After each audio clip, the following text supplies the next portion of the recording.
Hello, this is Unlimited Splash, and I wanted to share 3 pieces of information that I always take a close look at before the first arenadirect for any set. So do not click this button here until you have watched the rest of this video. This video is especially for people like me who love to draft but really only play sealed when there's an arenadirect or at pre-release. I'm going to lean heavily on a tool called 17 Lands. If you haven't heard of it, it's a client that you can download and it tracks your drafts for you. They also put up a bunch of really useful public data sets that can show you information about how individual cards and different types of decks are performing in a format. I really rely on it to figure out how sealed Magic is playing out differently on Arena than the drafts that I have been running.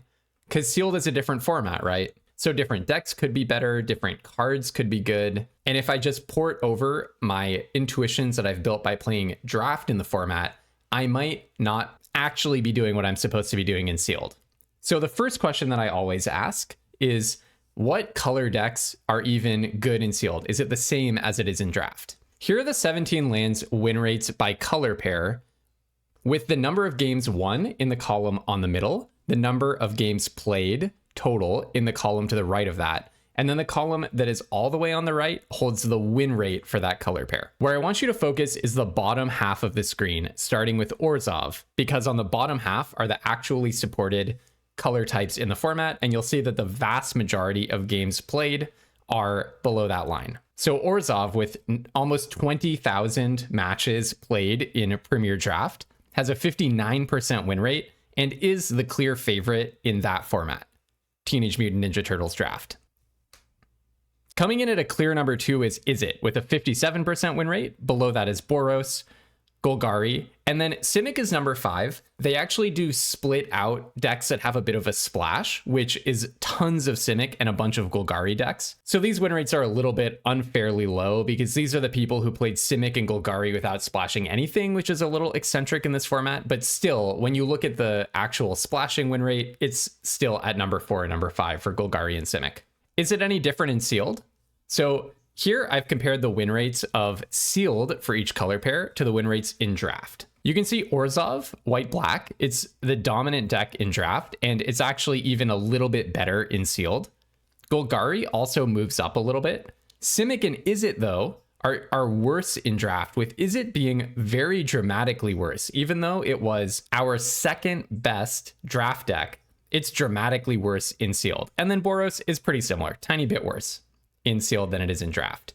If you compare the ranking of the decks, I have the draft ones in the left column and I have the sealed rankings in the right. So you can see Orzhov is still number 1, but Izzet falls all the way from the second best color pair in draft down to being the 4th best color pair in sealed. Boros moves up to number 2, Golgari moves up to number 3, and Simic unfortunately remains the worst draft deck, the worst sealed deck, I mean. And if you're just taking your intuitions from draft, where Izzet was number 2, you're going to be very unpleasantly surprised by how much worse Izzet is in sealed. You could think of this as saying that almost 1 in every 20 draft games that an Izzet deck would win, the similar comparable sealed Izzet deck would actually lose.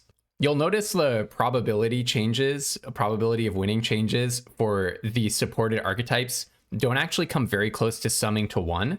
That leads to an interesting insight, which is it seems like splashing decks and these off archetype color pairs are maybe winning a little bit more than the supported archetypes in sealed compared to how often they win in draft. But we can't really directly confirm that because, as you can see in the middle column there, the total number of games played by these archetypes is so tiny. Like only 26 sealed games have been played by 17 Lands users in Gruul, for example, red-green. Looking back at the draft numbers, the total number of games played is also really illustrative. In draft, Orzhov was played almost 20,000 times. Izzet was played more than 18,000 times, though. Now let's go back to sealed. Here, Orzhov is played 3,300 times, and Izzet is played less than half that.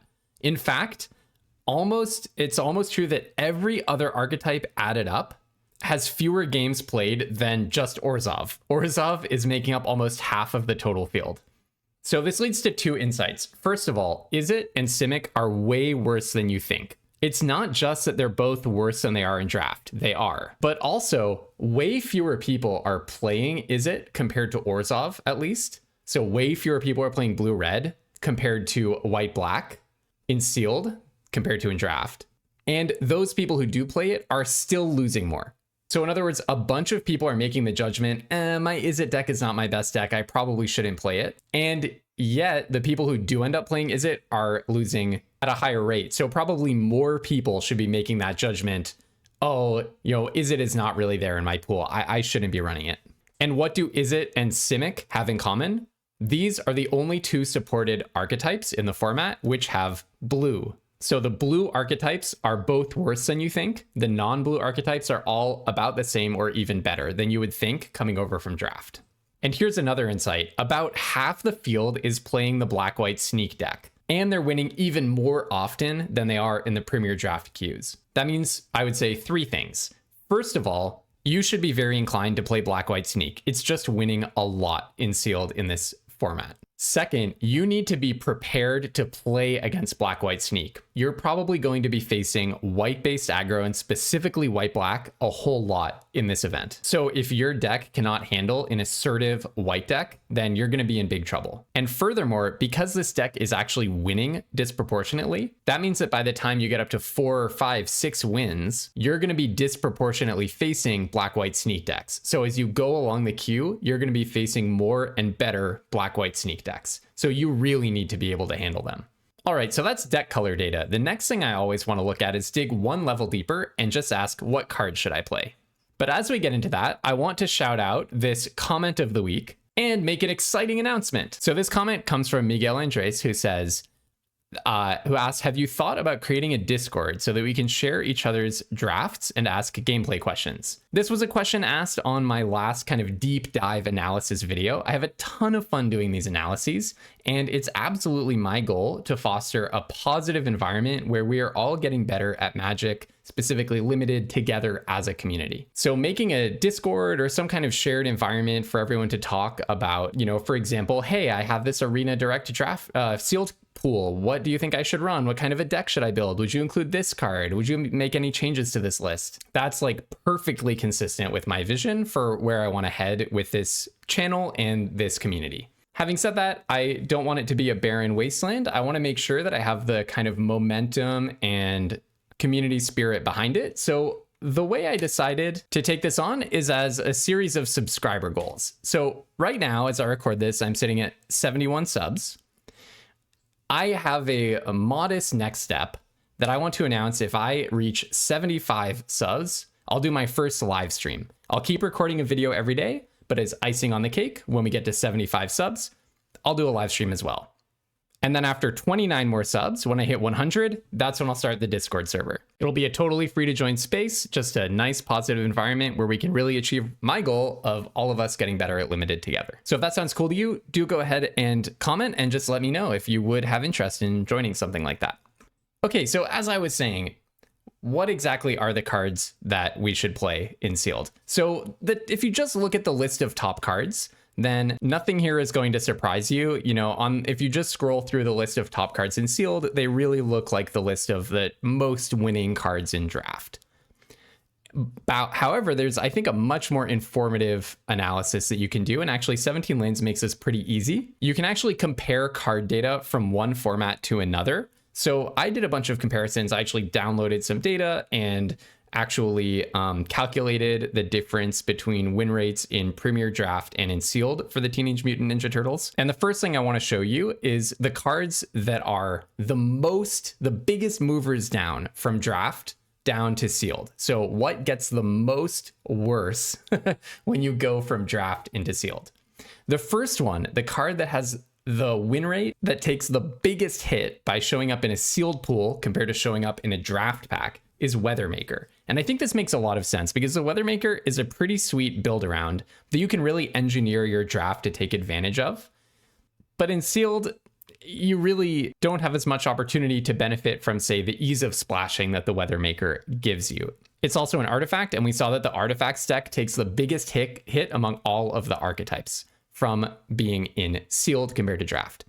Next up is Courier of Comestibles, another intensely synergistic card. In draft, if I take this guy early, I'm on the lookout for the food that is a removal spell, the food that is a pump spell, everything pizza, the Omni cheese pizza, right? But in sealed, your courier of comestibles maybe only comes with one other food in your pool. The fact that this has a much lower win rate in sealed means people probably are running it with too little food. So I would say make sure you have multiple food in your deck if you're playing courier of comestibles, or your food is a win condition like everything pizza. So you really want to have 2 copies of it, but you really need to make sure that you have the food support for this guy. Seems like people are running it in sealed when they really don't.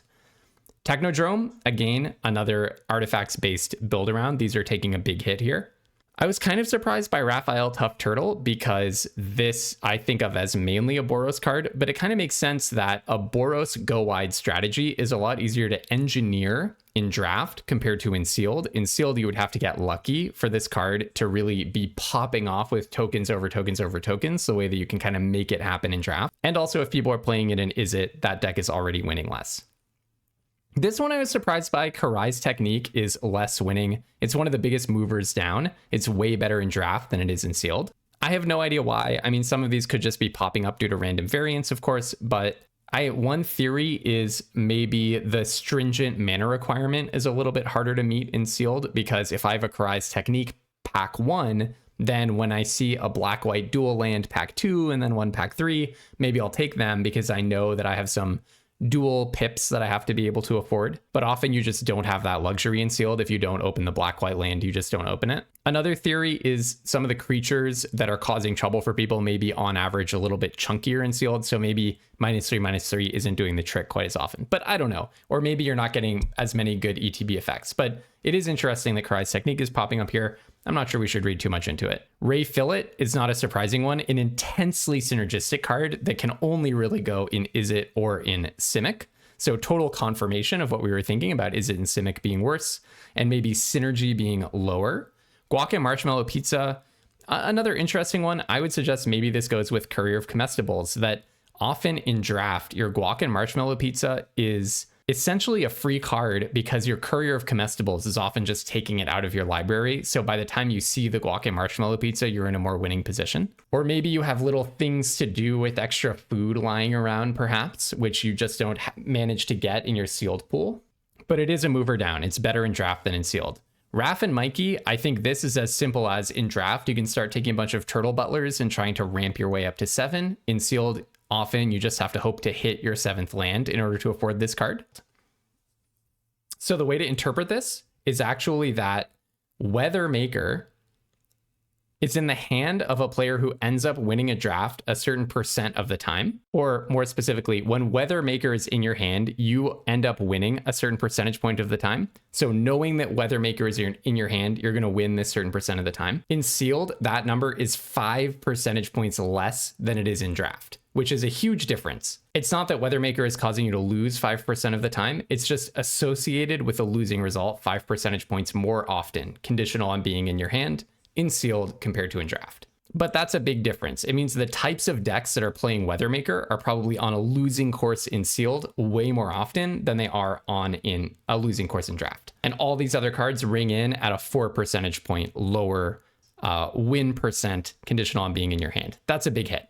So a bunch of those were mythics and rares that are unlikely to show up in your drafts, or in your sealed pools rather. So let's just take a look at some of these commons, the biggest mover down commons specifically. Here are cards that are worse than you think they are based on your drafting experience. Number 1, Raphael. Number 2, Guac and Marshmallow Pizza. And then here are the new ones: TCRI Building, Frog Butler, and Mouser Foundry. The Frog Butler is still good, but it's way worse in sealed than it is in draft. The other two are Is It pieces. So all of this checks out. Now, I don't want this to come off as don't splash in this format. I actually think splashing itself is pretty value neutral. It's pretty much associated with similar win rates in sealed as in draft. And an example is the Everything Pizza. Everything Pizza actually performs better in sealed than it does in draft. So I would say don't be afraid to splash inherently. Just don't play a Simic splashy deck and expect it to be as good in sealed as it is in draft. Part of the issue is probably that you're not seeing the really good payoffs in your sealed pool as often as you can manage to pick them up in a draft. And the prime example is the Everything Pizza. If you have an Everything Pizza in your sealed pool and you put it in your deck and you manage to draw it,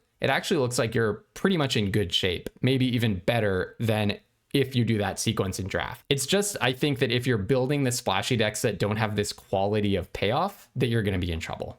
So that's another insight. I don't think splashing is wrong. Don't think I'm saying that splashing is wrong, but I would say synergy decks look weaker. This is usually true in sealed compared to in draft in any format, but in the Teenage Mutant Ninja Turtles, that specifically hits the is it deck.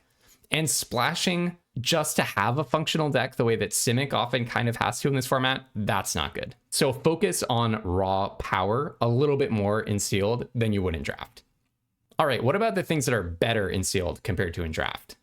The top card, the biggest mover up, is a common Mutant Chain Reaction. Anyone who's played recent sealed formats is not going to be super surprised by this. This card it's not exactly a reprint. It has this new like mutagen token idea, but we've seen cards like this a lot before that destroy flexibly. Like you can pick off of this list, like destroying an enchantment or a creature with flying or an artifact. It's usually a green common. It's usually instant or sorcery. This card is always better in sealed than it is in draft. This is the classic card that is perfectly fine and playable in sealed and sub playable in draft, at least in best of one. It's a good sideboard piece as well, obviously.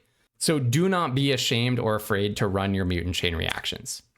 Putrid Pals is also better, so that's an interesting one. Baxter Stockman rings in as one of the best cards in sealed, actually, which is really interesting because we said the Is It deck is worse. The way I rationalize this is not every pool is going to have Baxter Stockmans and be able to draw them. He's just such a bomb that if you do draw Baxter Stockman, he's going to kind of take over the game unless he's removed. And removal is usually a little bit lower quality and a little bit less plentiful in sealed.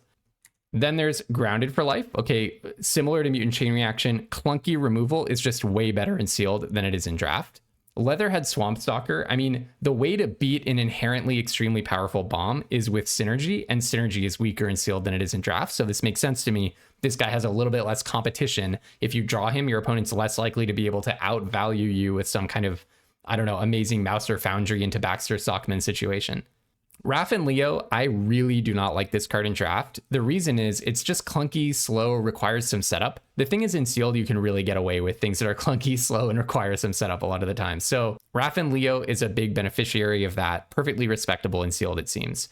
East Wind Avatar, same thing. It's just a flyer that's hard to remove and has a big body. It can win a game entirely on its own. And we saw that the white-black sneak deck is doing even better. A reason for that might be that some of its commons like Grounded for White Life, East Wind Avatar, maybe it's playing Putrid Pals, that those are just performing a little bit better just because of how they line up in a sealed paced game compared to in a draft paced game, or in a very low synergy environment compared to a very high synergy environment. Okay, Dimension X, so the Boros land shows up here. Shredder's Revenge, this is another classic, just like Mutant Chain Reaction. This discard type of effect in black at common tends to be better in sealed. That's happened in a few recent formats as well.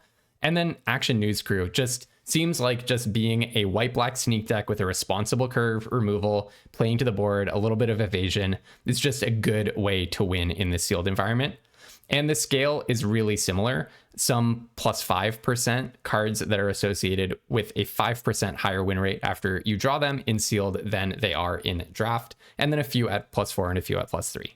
Focusing just on the commons again, we actually saw them all back there. They were all among the top 10 mover up cards, but Mutant Chain Reaction, Putrid Pals, Grounded for Life, East Wind Avatar, and Dimension X. Those are your 5 biggest mover up commons. One thing about Dimension X, we actually saw the Boros deck is a little bit worse in sealed compared to draft overall. So this did make me think maybe if you have a Boros deck with high quality mana, that's specifically good in sealed. Maybe the Boros decks are tending to trip a little bit on mana. Maybe people are shaving off a land and going down to 16 lands a little bit more than they should. So I would say Dimension X being here suggests to me it's not just in there because Boros is doing better. Boros is actually not doing better in sealed compared to draft. So it's something about Dimension X increasing the win rate, I think, of decks that it's in. So I would just say if you build a Boros deck, pay extra attention to your mana because we just saw this. But the big takeaways, and these are familiar takeaways for sealed, but they're clearly true in this format, go a little bit higher up on 4-drops that can win, even if they're not the best in draft, like the East Wind Avatar and the Putrid Pals, that kind of thing. It's a 4-drop that can just win the game if your opponent doesn't do anything about it. Like a 5/5 Death Touch for 4 is kind of a bomb, even if it's in draft, a low synergy kind of crummy common. And then also clunky removal is just pretty good in sealed. That's almost always true. Okay, the very last thing that I like to do is to look at a few example trophy decks. And literally what I did here was just look at the last 3 decks that won 7 wins in a sealed event on Magic Arena. I usually prefer to do this with actual arenadirect trophy decks. So if you want to repeat this exercise, you can do this after the arenadirect unlocks today, and you can see what people are actually winning with. Now, I should caution, there is a selection effect here because we can only see the decks that won right now on 17 lands. You don't get to compare the frequency of features of those decks to decks that didn't win. So we could look at them, see a bunch of commonalities and be like, oh, that's what it takes to win. But it turns out those commonalities are just as frequent among losing decks. So you do need to be careful about that. But I still think it's illustrative to look through them because decks that win are almost invariably really good because these are hard events to win, especially when you're looking at the real arenadirect trophy decks. So here's one that I thought was interesting. I would say this is extremely consistent with our conclusions here. This was the most recent trophy deck on 17 lands when I pulled these things up. And it is just a solid, fairly aggressive, but I would say mostly actually mid-rangey, highly interactive Abzan deck. And we basically concluded Abzan is up. The white, green, black colors are doing better in sealed than we would expect with our draft brains, and emphasis on the black and white in Abzan, especially black and white, and Teamer, but especially blue and red, are down. And this just looks like someone put a bare minimum of 2 drops, a whole bunch of really strong 3+ drops, and a really good top end, and one of the best bombs in the format, the Last Ronin, into one deck together. So this totally makes sense to me. The next deck was really interesting. Interesting. This is basically an Azorius deck. I'm not sure that I really understand it. So they have several of the best cards in the format, and I'm sure the thinking behind building this deck was I'm going to put Kitsune and Sally Pride and Dawn and Leo all in one deck. I can get behind that. That makes a lot of sense to me. And Turtle Van as well, another totally solid card. But those others are just on another level. By the way, I think I was over evaluating Rennet. I'm not totally sure that it belongs in this deck. I was hoping it would be a lot better in sealed than it is in draft, but it doesn't look like that's the case. But you can kind of see that this has the white assertive core that we saw is better in this format. So for example, double action news crew, I would view as total clunkers in draft. In sealed, they might just be totally respectable role players, to be honest. So really cool to see someone winning with an Azorius deck. And then finally, there was a green-blue deck among the top 3 trophy decks, the most recent 3 trophy decks. So I was like, oh, cool, I have to see what's going on there. And not to reduce this person's success to just this, but I do happen to notice that right at the front there is an Umezawa's Jite, which if you weren't playing Magic in 2006 like I was, I would say this is probably the consensus or one of the top consensus cards for the best card in its limited day. Like, not that it's the best if you just drop it into Vintage Cube right now, but if you just look at the limited environments that have existed and you took the biggest positive power outlier among all of those, Umezawa's Jite was like the most dominant card in its format ever. It's one of the GOATs in that regard. So yeah, looking at this deck, I just have a one sentence summary. This is a totally fine deck, looks cool, looks like a lot of fun to play, but the Umezawa's Jite, if you find it, just play it, just play it, just play it. And by the way, one other interesting thing about this deck and also the most recent one, check out the Everything Pizza. I do not believe this Everything Pizza can possibly be activated. And in the last deck as well, we have an Everything Pizza that cannot be activated. And yet these Everything Pizzas are winning like out of control. One cool thing that occurs to me here is this person could be looping Everything Pizza with Dawn and Leo to get all of the lands out of their deck. I don't actually think that's very good. It's awesome, but it's not at that point in the game, like the way that you're converting to a win. So it is interesting to me that Everything Pizza is seeming to win a lot in decks that really don't seem, but the 2 decks that we've seen at least don't seem to really need an Everything Pizza. So I don't know, maybe just fetching a land is good, but that's anecdotal. What the data says is Everything Pizza is winning a lot in this format. All right, so in conclusion, Izzet and Simic are worse than they are in draft, and especially blue is down. Black-White Sneak is great. It's even far more dominant actually in sealed than it is in draft because it's performing and winning a little bit at a higher rate, but it makes up a way bigger proportion of the field so far. So you need to either be playing Black-White Sneak, or you need to be able to beat Black White Sneak. And obviously, if you're playing Black White Sneak, you still also need to be able to beat Black White Sneak. It does seem like there's a big emphasis on raw power over synergy, that highly synergistic archetypes, especially blue-red artifacts, massively suffer from the transition to sealed. And you should just play all of your removal and any common level 4 drops that you get that can possibly win a game in the long run. If you want to get better at winning boxes in these events, do go ahead and click subscribe. There's a link at the very top of the description. All you have to do is expand the description, click on that link. It'll take you straight to a subscription. And if you're excited for these subscriber goals, for the start of maybe some live streaming here on Unlimited Splash, and then a free to join Discord where we can compare our pools and try to figure out how to build them for maximum success, then let me know. Or like Miguel did, go ahead and suggest what the next one could be. What about at 150 subs? What about at 200 subs? And in the meanwhile, if you prefer to just see some gameplay, I am going to be doing runs of the arenadirect this weekend, at least 2. I'm probably going to aim for 3. So I hope this was useful, and until tomorrow, have tons of fun playing Magic, and don't be afraid to splash.